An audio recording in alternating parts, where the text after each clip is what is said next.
As college students, we never really know what we want, so we end up switching our majors or even college. Today, I'm here with a very good friend of mine, Etienna, who is going to share with you her experience from different colleges. So let's jump right into it. So, Etienna, can you introduce yourself? Okay, so hi guys, my name is Etienna Tazoa.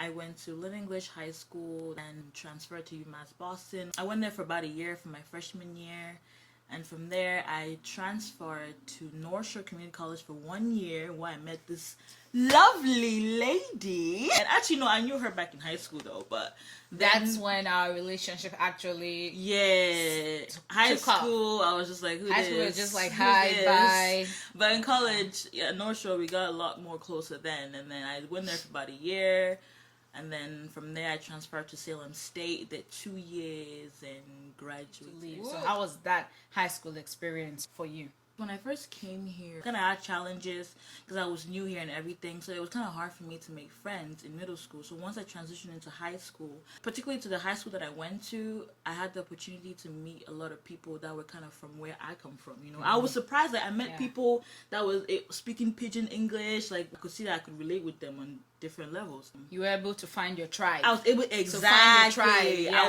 was able to find my tribe. So I guess I was like, for me, that was just kind of it, because I was just I went into high school and I was like, I don't know if I'm going to be able to, how am I going to get through this high school? Sure. Not knowing anybody, not knowing if I'm going to be able to relate with anybody. But I feel like because of them, like, it made high school a bit more enjoyable for me. And also because I did sports, I joined clubs, I was very involved. So for me, my high school experience, I would say it was fun. Great. I would honestly say that probably my high school experience was a bit more enjoyable than my college experience. Ooh. That is sad to say, but high school was a bit more enjoyable for me because I think it was just not as hard. I guess, Yeah. but it was. You had help. Fun. Yeah. A lot of people struggle with their majors, like knowing what to do straight out of high school. Like, I didn't know what I wanted to do straight out of high school. And so, did you know your major right out of high school? Basically, yeah, because when I started high school, I kind of already knew that I wanted to go into medicine, because that's just something I had from my mind ever since I was a child anyway. So once I started high school, I was just knew that I was going to do medicine.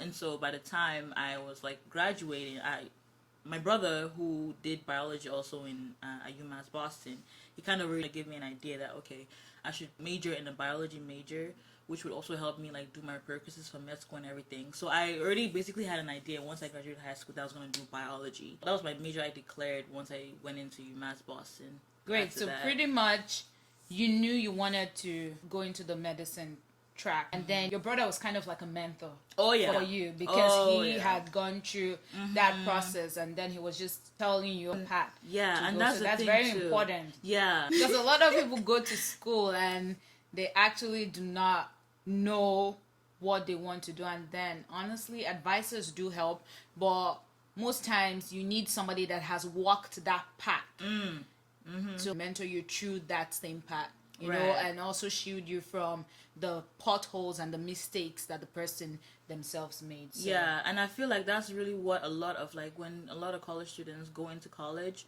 that's what they really lack, because they go into college and like some schools don't really have like the advisor that you need for your particular major. Because when I went into Salem State, when I transferred to Salem State for my last 2 years, the advisor I had was a marine biology advisor. He didn't know nada about my major. So when I told him that, okay, this is my plan, this is what I want to do, what would you advise me to do? And he was more like, oh, well, you know, that's not really my area of expertise. But thank God I kind of had my brother too to lean on, because he's been there, done that. He knows the ins and outs, he knows the mistakes and all those kind of things. So I always lean to him to ask him for help and everything. So honestly, I would say that he was like probably my pre-med advisor, mentor, everything from freshman year throughout college. He was it for me. Great. And not many people are fortunate enough to have that. So if you have, or you are able to find a relative or distant family member that has walked the same path, that would be very, very, very helpful. And don't be afraid to like ask for help, I guess, because some people when they get into college they're like, oh, I can do this all by myself, I don't need anybody's help, I can do this, and then they end up messing up. That's a lot of that. I noticed that too when I was at UMass. And like, people should not be afraid to reach out, even if it's someone who's not in your major. He might have an idea and he can lead you to somebody who knows more about your major and stuff like that. So definitely don't be afraid to reach out. Awesome. So what would you say are some mistakes that you made that hurt your academic journey? Some mistakes. Oh Lord, if I could name all of them. So I mean, I feel like this one is something that is most of you know about it, and that is procrastination.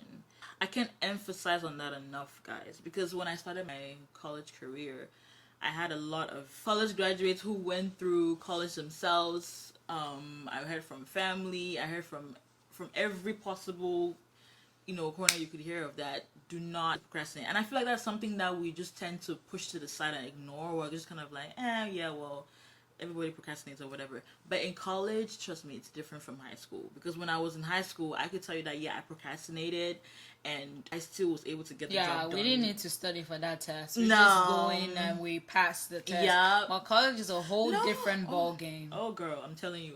College, if you don't study for that test, you're going to fail that test. There's no chance that, you can guess your way through. Some people are just lucky, though.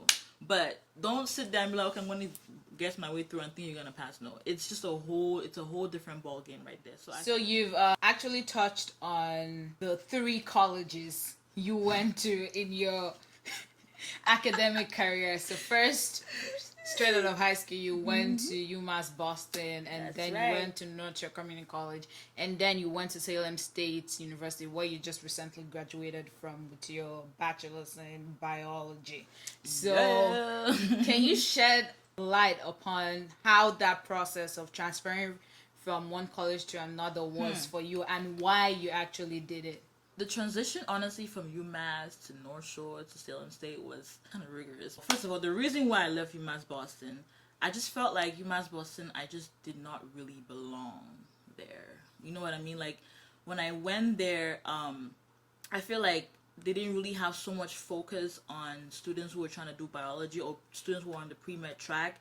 They didn't really have, like, advisors there. They didn't have all that. It was expensive for me, and it was too far for me. So all those kind of came into play. They kind of came all together, and I was like, this is not really working for me. So I wanted to look for a place where I could just kind of like start afresh. Then I thought about North Shore Community College. I thought, okay, maybe that could be a good place for me to take my prerequisites, my core courses, before eventually transferring to a 4-year college. Before I made that decision, I had to make sure that the courses that I took at North Shore were eventually going to transfer to Salem State. So I had to take all of that into consideration, because you can't make a dumb move and be like, okay, I'm going to transfer to North Shore, take my prerequisites, and then when you transfer to Salem State, they don't actually transfer. That's a waste of your time, a waste of money, a waste of everything. So before I did that, also with the help of my brother, he was really the one who helped me all through that. He came with me to visit counselors. Wow. He took me to Salem State, all that. Before I transferred to North Shore, we went to Salem State and we met a counselor, and I eventually transferred from North Shore to Salem through the mass transfer program. Oh yeah. Yeah, that's an awesome program. And they told me like the courses that I would have to take to transfer to Salem State and all that. So eventually all that was said, I went to North Shore for 1 year, took all my prerequisites. I eventually transferred to Salem State, and everything transferred. Everything. That's a good thing about the mass transfer program, of course. Prior to transferring to North Shore Community College, did you have any stereotype or stigma about community colleges in general? Let me tell you. When I was at Lynn English, like, there was just this like stereotype that was going around saying that community colleges are like for dumb people. You know what I mean? That's why, like, even though I was kind of considering going to North Shore, like, it was a good way for me to save money, I was like, I don't want to go to North Shore. That's a college for dumb people. Like, I don't want to be there looking, no. So that's why I went to UMass Boston, and then I realized that, but, man, this is really not even all that. And then when I transferred to community college, that was, like, one of the best decisions I made in my entire life, because I had the opportunity to create really good friendships. I met amazing people there. I feel like it's just a much more smaller community, so there's a better way for you to connect more with people, you know? And also, you can get to know the teachers on a more personal level. Yeah. And I know that there are, like, stereotypes going around there telling people that, oh, it's for dumb people. No. don't listen to them, because at the end of the day, you're saving money. That's right. And going there does not mean you're dumb. No, you're just being smart. Because people who want to go to a 4-year college, imagine all the loans they have to take. Yeah. Imagine all the loans they have to graduate with, and then they have to start paying. Mind you, when you graduate, 6 months after, you have to start paying those loans. Yeah. So think about how much money you're going to save when you go to community college for 2 years. So imagine the money you're saving. So when people tell you that, oh, college, don't even listen to them. Don't listen to them, guys. Like, don't listen to them, guys. Like, just know that in your mind that you're trying to save money. And so what are some tips that you can give current or aspiring college students? Definitely, I would say that, guys, don't be afraid to ask for help. I feel like when you get out of high school, usually freshmen, when they get out of high school and they go into college, they're gonna have this thing where they're like, okay, I'm now a college student, I'm grown, I don't need no one's help, I can do this on my own. And I think also people get overwhelmed. Oh yeah. Too.